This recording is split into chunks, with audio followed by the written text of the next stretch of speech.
No, no, no.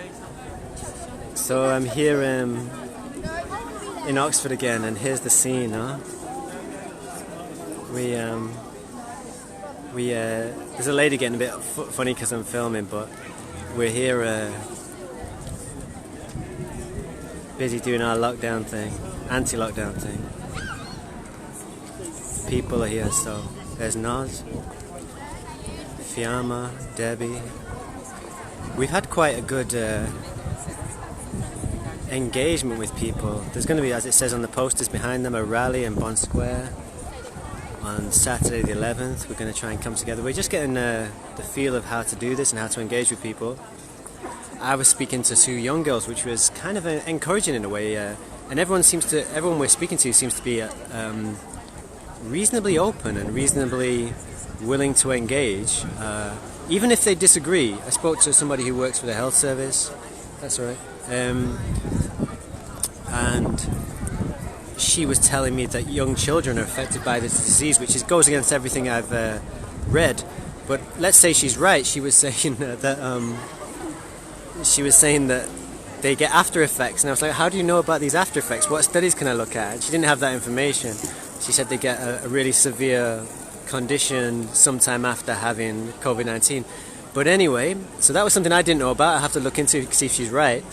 But I told her about other things, and by the end, her aggressive demeanor changed and her face changed, and I sent her away to look at the Off Guardian reports and Unheard website, and I explained to her that she should be a little bit more concerned. She told me I was a conspiracy theorist at one point, which is par for the course, but I said if somebody like the Bill and Melinda Gates Foundation is actually funding in Imperial College or the BBC or one of the organisations from which she's getting her information, then maybe she should consider that level of interest and why that funding is taking place.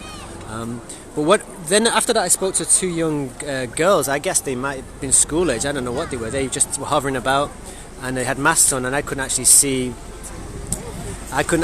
what their expressions were, but they seemed interested. I tried to give them a flyer, a leaflet, and they spoke to me for a long time. Those girls were probably the most... I should have filmed it. I didn't want to put them off by filming it, but they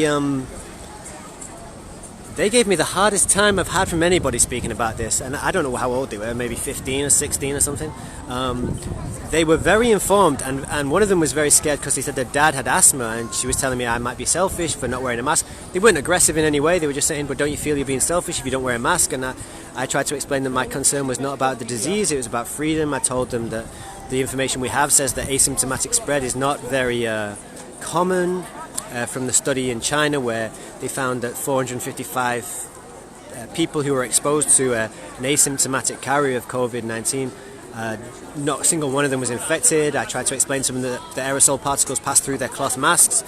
But one of the girls was just saying, don't you just feel like it's better if you're safe than sorry? And why can't you just do what the government tells you to do? And I asked, would they go to war if the government told them to? And both of them said no, and both of them agreed that they thought the government was full of liars and hypocrites, and yet they felt that they should obey them because it was being on the safe side. And I pointed out that lots of medics and lots of specialists in the fields of epidemiology and in virology were saying the exact opposite of what the government, and I also pointed out that some of these measures may not go away. And by the end I think one of them at least saw that some of these measures were more than temporary, and once you accustom people to madness like wearing masks in the street, there's a real chance that they might think that's normal, especially if they're being taught it in primary schools. So you know, it's interesting. It's hard to get through to people once. There's a friend of mine here called Kate, an older lady. She's there at the back scratching her head. She said when people engage with fear, when fear is what you're talking to, it almost becomes impossible to reason with people. You're dealing with a different kind of, maybe a different part of their intelligence.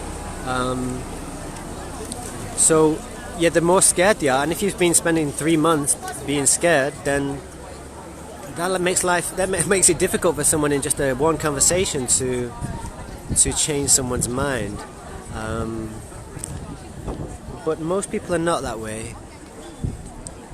most people we've spoken to today have not been too scared, although one or two, like somebody had to have the information of leaflets put in a plastic package for them to handle it. I don't know why they thought the plastic was safer than the paper, but that's what they asked for, so that's what they got. And then they were happy to take away. There's Jill spreading the good news that things are not quite as bad as we're told, in one way, in terms of the disease. There's Debbie speaking to Kevin, who's apparently going to be doing some filming for us. But yeah, just letting you know we're still at it, right outside the entrance to Westgate, which is much bigger mall than it looks. It just carries on for ages in there. It's a massive mall. It's a fairly new shopping centre, so people tend to gravitate there for their shopping, and this is where they would come out and spill out into the older parts of Oxford here.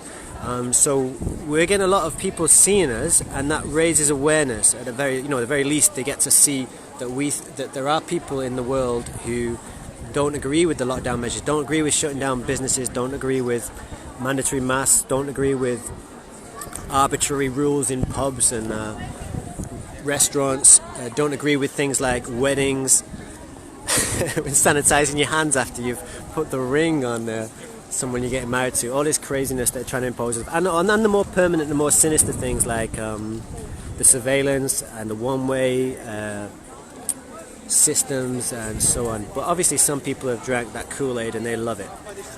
But anyway, this is what we're doing. We're still at it and engaging with people, and there's people who've come up to us and said that they felt very happy to see that we're actually doing this, because it gives them they've had no outlet and nowhere to go. So we're going to try and do this every Saturday for as long as we can, and keep that encouragement going, so that people can see that there are people out there who, like them, disagree with the lockdown measures and are prepared to speak out about them. Because let's say these things are, the girls I spoke to were really hard to speak to, because they were like, yeah, it's only temporary, it's only going to be a while, if it doesn't stop people getting ill, who cares if you wear a mask, who cares if you work on a one-way sign.